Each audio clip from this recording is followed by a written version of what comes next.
What's up, guys? This is BONESAW from the Austin Band Full Service, and you're watching Wheeler's Weekend Jams live and direct.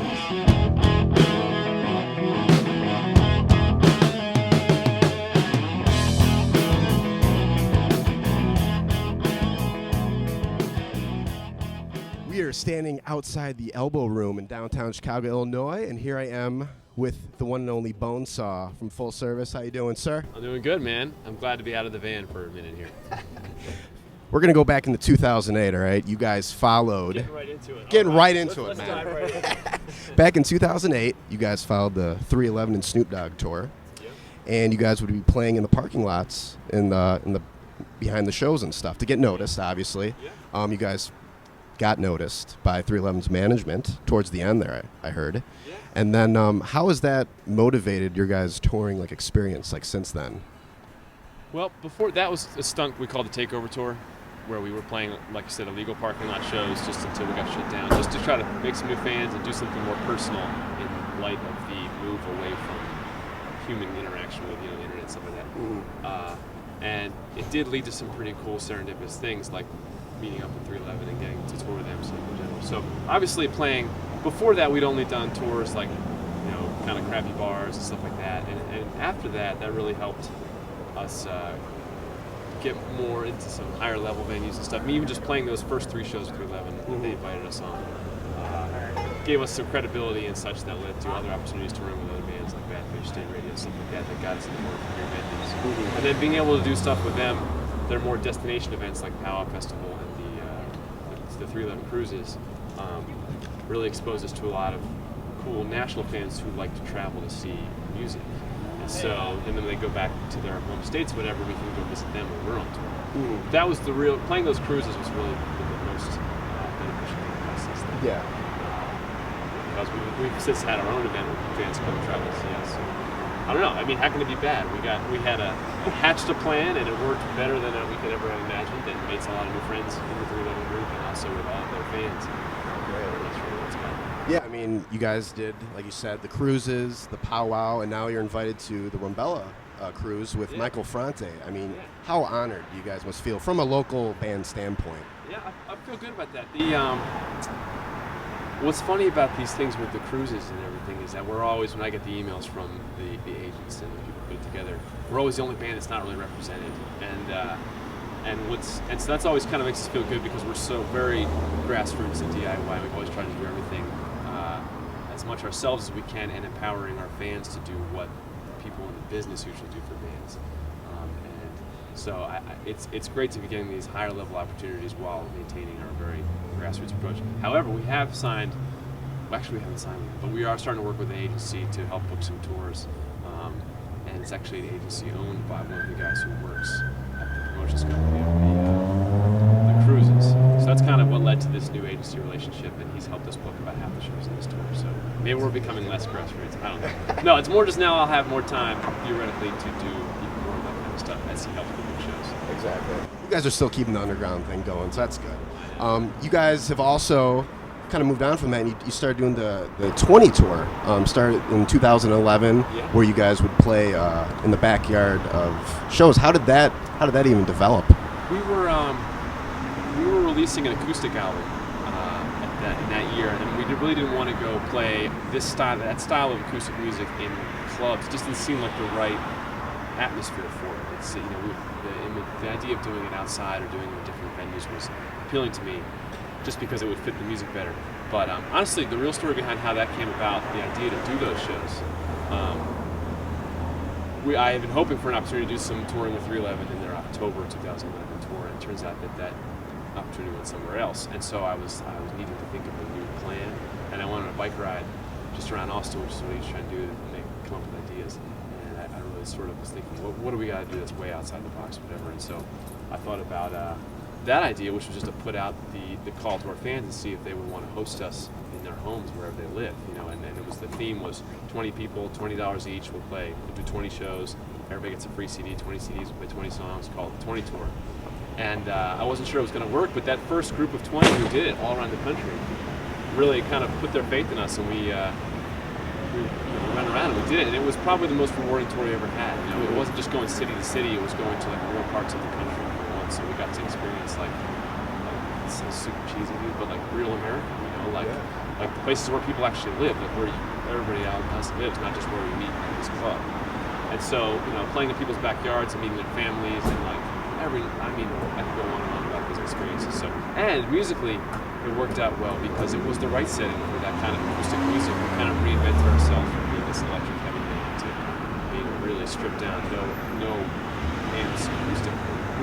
And so that was very rewarding. And since then, it's grown. Now that people are comfortable and know us for that, we've been able to do lots more of that kind of touring.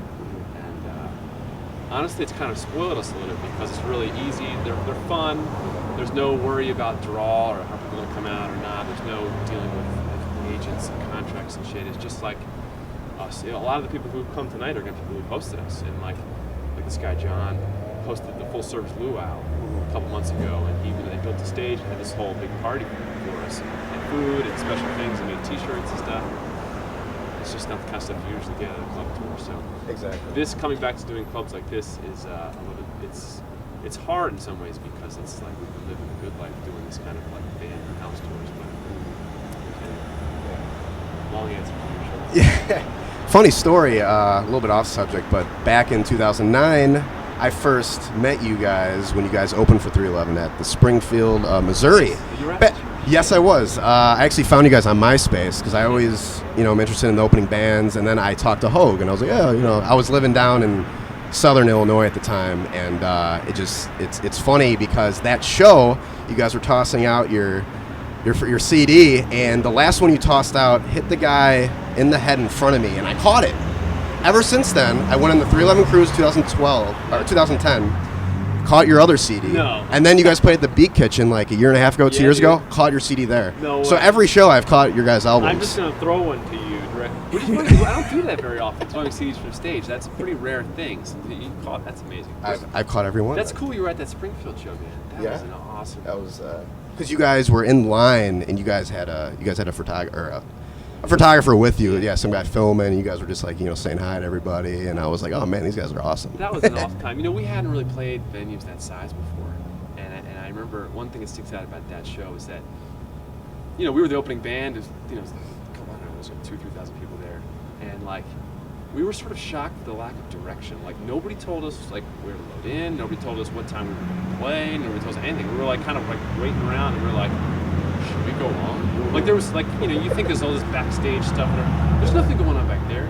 There's nobody telling us what to do. We just kind of like we just sort of asked a random guy, we're like, should we go on? We're like, yeah, man, we'll just kill the movie. Okay. And then all of a sudden you're on this huge stage, everything's rocking out. So, I don't know. That was with your old bass player. That was an old bass player, yeah. That was a while ago. Anyway. That's crazy.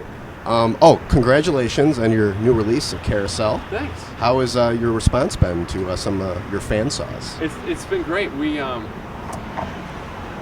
we try to do something different every time, releasing music or however we do things. And this time, I'm kind of obsessed with the idea of, like, how when Steve Jobs was doing his Mac stuff and his iPhones, and everybody wanted to use Flash as iPhones, and he was like, fuck that technology sucks. We're gonna go our own direction. You guys can catch up. You know what I mean? And I've always kept that in mind. So with how we release our music, I've wanted to do the same thing, even as nobody's really figured out the best way to release music now. Like, is it still CDs? Is it back to records? Is it Spotify? Is it iTunes? Whatever.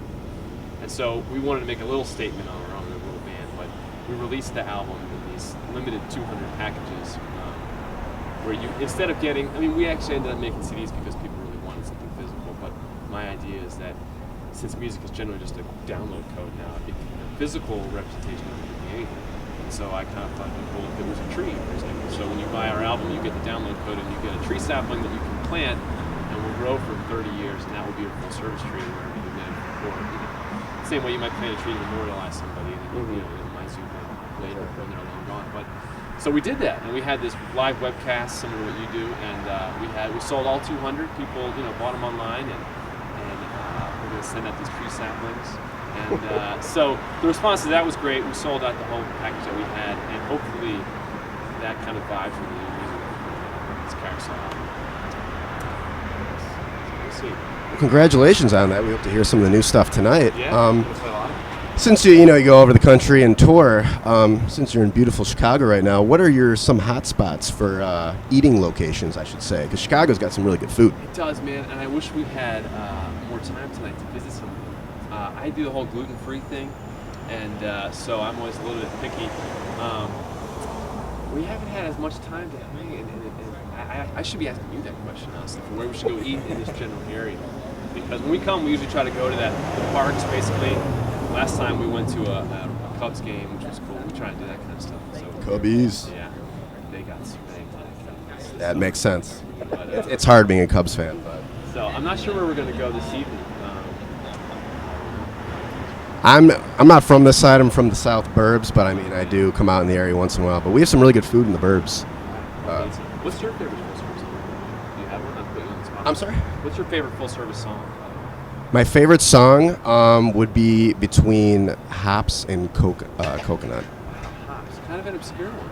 I love that song. I was jamming to that today, actually. All right. Earlier today. I love your guys' first album, but now I was listening to Carousel yesterday, and you guys have gone all over many directions. You got your heavy stuff, you got your folk stuff, Yeah. you got.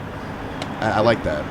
This album was a conscious move to try to focus ourselves and sort of cut the softest stuff and cut the heaviest stuff to try to produce like some of our best meat in there.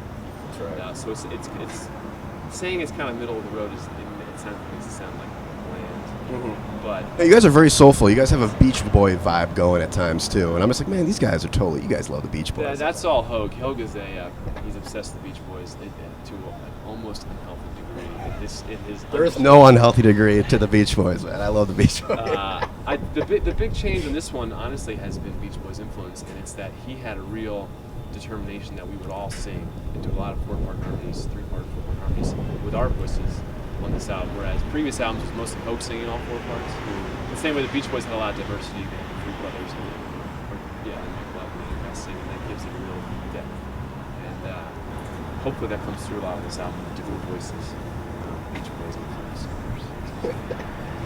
Great. Well, there's one last question I'm going to ask you that I usually ask all my bands, All right, but if you had to compare your band with a movie, what movie would it be?